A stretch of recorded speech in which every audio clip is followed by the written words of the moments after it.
Ngayon, nalalapit na ang araw ng mga tatay. Hatid namin ang kwento ng isang bading o tatay na bading.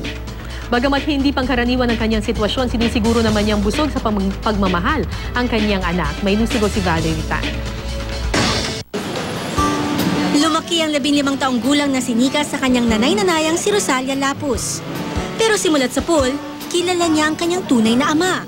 Ang parduristang si Felix Barona o tinatawag ding Ate Feli. Bit awkward po, pero nung katagalan po, okay naman po, natatanggap ko naman na po. Kasi po, tatay ko pa rin naman po siya, kailangan ko pa rin po siyang tanggapin. At saka, okay naman po siya eh. Wala naman pong masama sa pagiging kung ano man po siya. May sariling dahilan si Ate Feli kung bakit niya iniwan sa pangangalaga ni Nanay Rosalia si Nika. Pero siniguro naman niyang naroon pa rin siya para sa kanyang anak. Gimmick, o labas, gano'n, kung saan pumupunta. Makakapag-open ka po sa kanya na nakakabiruan ko po siya. O syempre, pag bakla, may mga good vibes din pong dala. Kaya ayun po, masaya. Hindi nga may tuturing na tipikal ang sitwasyon ni na Ate Feli at Nika.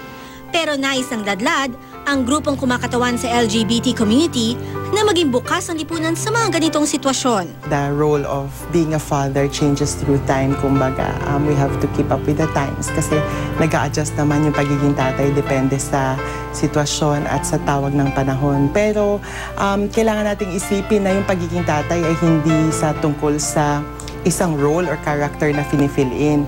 Tungkol ito sa kung ano yung ginagawa mo at kung paano mo sinusuportahan yung family mo.